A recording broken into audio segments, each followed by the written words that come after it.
Junko's room. Let's hear your story. Hello everyone. 皆さんアロハ。純子の部屋へようこそ。私は国際交流推進員の西田純子です。今日も私が周防大島で一番好きな場所である移民資料館からこの番組をお届けします。今日のゲストはイギリス出身で周防大島高校 ALT のブーイ・ウェンヘンさんです。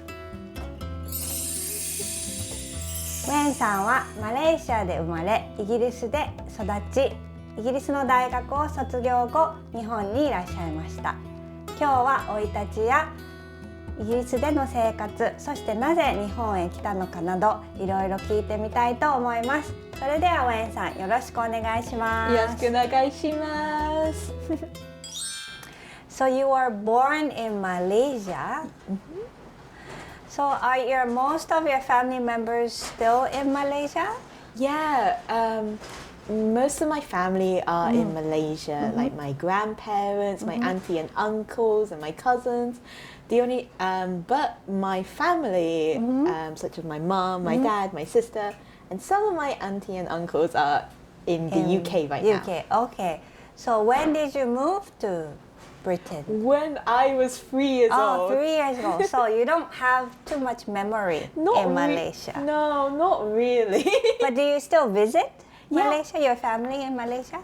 I used to visit every 2 years to visit family, and it's more like a vacation time with my and visiting family. But most of my memories are in the UK. How do you like Malaysia? Malaysia's really, really good, cool. I think it's super hot and super like wet. Often because it's a rainforest, but the food and the culture and kind of the people are amazing. So your family moved to UK, Britain, when you were 3. What made your family move to Britain? So the reason why my family moved to Britain is because of work. Work? Yeah. Oh, okay. Yeah, my auntie first moved to the UK, and she kind of had a restaurant. Oh, restaurant, okay. And so my auntie called up my dad and said, "Can you please come over? And we kind of need more people here."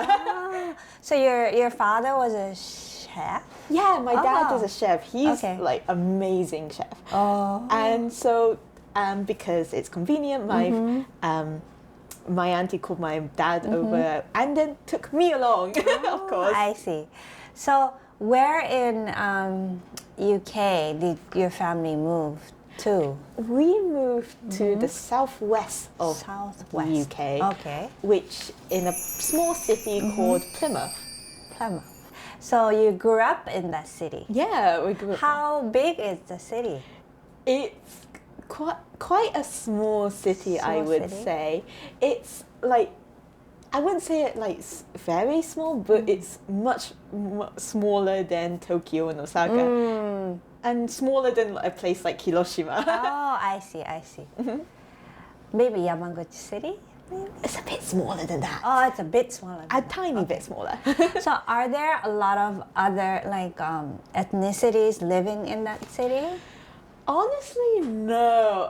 A lot of my childhood was consisting of me being the only person, like visibly of a different ethnicity from everyone else in my class. So, other people in your class or in your community, besides your family, are mostly Caucasian? Yeah, they're mostly Caucasian. So, wow. So it must have been a little difficult, or I don't know. How was your childhood or school life? Well, for me, a lot of the times when I was younger, I really struggled with that aspect of my life of being visibly and culturally quite different from everyone. I was raised in a Chinese household, but out there it was very Caucasian. And because of that, I really tried to be like everyone else. I try to be more Caucasian. I try to ignore like my language. I really try to improve my English and know what's happening out there. And I really struggle with that part of myself. I see. So in, like you said, in your childhood life, you tried to immerse yourself in British culture. I don't know what British culture, but it's quite funny actually. One of my friends said to me, and one of my friends in university said to me that, wow, you're one of the most British person I've ever met, because I like tea, I like having like tea time with scones and all that. And my accent is like more like the Queen's English than most people in England. In England, oh wow! So you tried really hard. I really tried. I honestly did. But you became interested in Japanese culture. What made you interested in Japanese culture? Well, so when I was younger, I watched a lot of TV, of course. But one of the shows that would pop up occasionally was like Japanese cartoons and animation, and it was kind of amazing to me because there's people who I kind of look like me. That I see. But it wasn't like seen as different. It was seen as cool, right? And not only it was cool, but like it was kind of like they kind of embraced that fact, you know. And I think that when I was younger, that was quite important to me, seeing people, even though we're very culturally different, of course, it was kind of seeing people who looked like me, and it was kind of like they embraced it and they did such amazing cool things that I wanted to do as well. And I think that helped me kind of like myself more in a lot of ways, and liked who I was, and that I was kind of different from most people around my area. So animation, Japanese animation. Yeah, when I was younger. Yes. So you watched Japanese animation growing up. Yes. What about language? A language. Ooh. So it's interesting because on TV, a lot of Japanese animations was spoken in English. Yes. Right? So I didn't get exposed to Japanese until later on. The first time I wanted to pursue Japanese language was when I was in secondary school, the beginning of secondary school, and which is kind of like middle school. Middle school, yes. And there was 3 options. There was French, Spanish. There was a third option in my school, and it was Japanese. And I thought, oh, I could do that. I want to try that out. So that was like kind of my first attempt at learning Japanese. Language-wise, yes. Oh, okay. So you watched anime growing up, you took Japanese language, and you pursue your education in college as well in Japanese culture, or what major did you? So the major I took at university was history. History. Just a general history course. Yes. But in my university, you could kind of like choose and pick what history you wanted, and a lot of my personal interest by the time I was in university was kind of international history and particularly Asian history. Asian history. Yes. And what was special about my university is that it was one of the only universities in the country that had an option of teaching Japanese history and East Asian history. And that's kind of why I chose my university at that time. Because I was like, oh, I want to kind of look at that a bit more and explore that. So you took many classes about Japanese history? Oh, That's right. I see. What did you write your dissertation on? My dissertation, I worked on my dissertation with a lecturer of Japanese history. So my dissertation was on really, really early animation in Japan. In Japan. Uh-huh. Oh, really early means what? It was Era? So the area I explored was very, very late Taisho period, but also like early Showa period. Oh, wow. So your love for animation led you to that. It really did, Yeah, actually. wow. I think like my interest in anime when I was younger kind of led me to this area, and then my interest in history and like kind of learning about people as well kind of all led up to where I am in many ways. Wow. So after graduation, you came to Oshima as a JET program English teacher.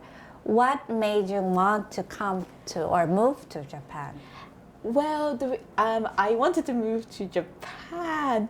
Well, when I was younger, I went on a exchange trip in my secondary school, and I had such an amazing experience. So I knew at that time that I wanted to visit Japan again as someone like much older, but also I wanted to look at Japan in a more open way. I see. And then my Japanese history lecturer, who's super cool and super kind to me, he came up to me and said, well, there's this program called the JET program. I think you are the right fit for it. And why don't you go for it? And so I did. Wow. And now I'm here.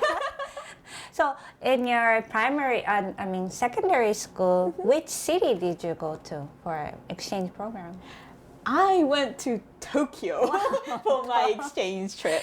So Tokyo and Oshima is very different, I suppose. I kind of noticed that. So how do you like living in Oshima? I think Oshima is like, to me, like before I did not know what to expect. But surprisingly, I think it's so nice in Oshima.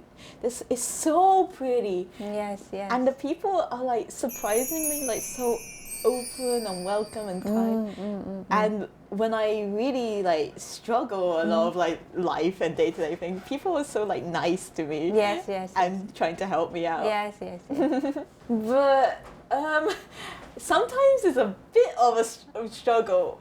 Why? Yeah?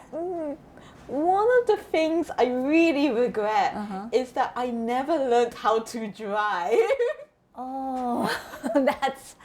So you don't have a car? No. Or nor license. I don't have a car, and I never had a license. So I can't get a license in Japan. Yes. That's hard, living in Oshima without a car. I noticed. It's a bit hard, right? So you take public transportation like bus? Yeah, and train? So I work at Soshima Koko, but I also work at a school in Iwakuni. Oh, okay. So I often take the public transport. Bus and the train And and bus, the train. and bus, and woo! Yay, it's a field trip! So where do you go shopping? I go to the JA a lot, very often. I'm kind of a regular customer. You are a regular. I think I feel so weird sometimes because, like, I go in there to get my groceries. But I often see my students and other people, and they always have like cookies or like sweets or some like snack or drinks, and I'm there with a basket full of like meat and vegetables, and this is gonna be my dinner for the next few days. So you teach at Suoshima High School. How do you like teaching in Suoshima High School? the Hiroshima High School is I think it's really interesting because I did not know what to expect from my first experience in teaching. But Hiroshima High School, like the students are super funny, but the teachers, something I didn't expect, the teachers were so welcoming and so, like, for example, one of the first times I went to Hiroshima High School, some teachers came up to me randomly and then says, "Hi, my name is and I teach this," and they let's just chat during lunch.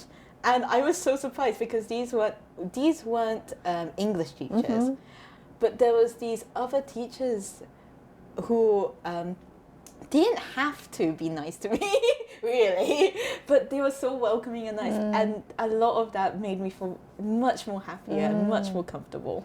How are the students? The students, oh gosh, they're so funny sometimes. They're so like energetic and talkative. It's really interesting. Yes. Oh, I see. Are there anything that you want to try in Oshima or in Yamaguchi or in Japan? So one of the things right now, I really want to travel more, but of course, so I really want to travel more locally, of course. But I sometimes when I'm in the bus in the morning, I look out and see so many beautiful views. There's like a nice looking shrine and temple, and I go, I want to go there. I want to see what that is. And then I would think about it and say, I can't get out of this bus. I don't know how to get back home from this bus. We have to wait for a long time for the next bus to come. Really? Oh gosh. So travel locally in Oshima. I really want to travel locally. I wanted to explore more around Japan in general and see the areas that I've never seen before. After your JET program, do you want to still live in Japan or go back to, or are there anything that you want to One of the things I really want to do is bring my family over and take them around places. Like I want them to like show them like kind of the food that I like in Japan, but also want to take them around Hiroshima. And that was my plan until events happened. Corona. I see. And I still want to do that in the future. And right now, my plan when I return to Japan is to like help my family out because they're in a bad situation right now. But I definitely want to visit Japan in the future and like not only like explore more, but also I don't know, maybe run Japan, but also like kind of I really want to develop my Japanese skills more, much more. I see. So you will still, even if you go back, maybe you will have chances to come back, visit or live, or you don't know yet. You're still young yet. Still young. Yeah. Bright future. I have a bright future. It's a bit foggy right now, but it's bright. Foggy but bright. I have no idea what I want in the future, honestly. I don't know what I want to do next year. Yes, it's okay. Thank you. Everybody is like that now. Oh, yeah, that's so true. It's exciting too. It is kind of exciting, I agree. Okay, in the last question or last part, can you share with us one thing that you have learned living in abroad or living in Oshima? So one thing that I think is really, really important and that was very important to my experience in Hiroshima and also in Japan in general is this kangen. Welcoming. So I think something that was really important to me in my experience was that everyone, like most of the people I met in Japan, from the teachers, from even the clerks at the JA, they were all very welcoming, and they were, even though I did not know many things, I still don't know many things, they all like kind of welcomed it, and they were so friendly and nice to me about it. And I think also on the other way around, for me, welcoming kind of the new experiences and welcoming kind of the changes and challenges that I faced, I think this was a very important skill I needed to learn. Thank you. No problem. It was fun.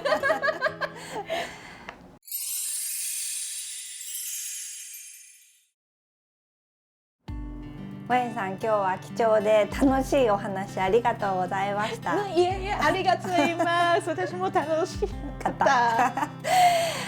今日お話聞かせていただいて、ワインさんとお話ししてるとこっちまで笑顔になって楽しくなるっていうか、とってもすごく笑顔が素敵だなっていう印象を受けました。で、いろいろ生い立ちの話やイギリスでの生活で今日いろいろと苦労されてたっていうお話も聞いて、この笑顔の裏側というかを少し感じることができました。でも本当にウェンさんがそうやって明るく笑顔でいるっていうことで、総島の人はすごく歓迎の心があるっていうふうに先ほど伝えてくださいましたけど、でもなんかそうしたい気持ちになるっていう、こちら側も何か一緒に楽しみたいとかやりたいっていう気持ちになるお方だなっていうふうに感じました。なので皆さんおえんさん街中でお見かけになったらぜひお声をかけていただいて、お友達になって一緒に笑顔になっていただければと思います。今日はありがとうございました。ありがとうございました。じゃあ皆さん See you next time. See you next time. Bye. Bye. Thank you so much.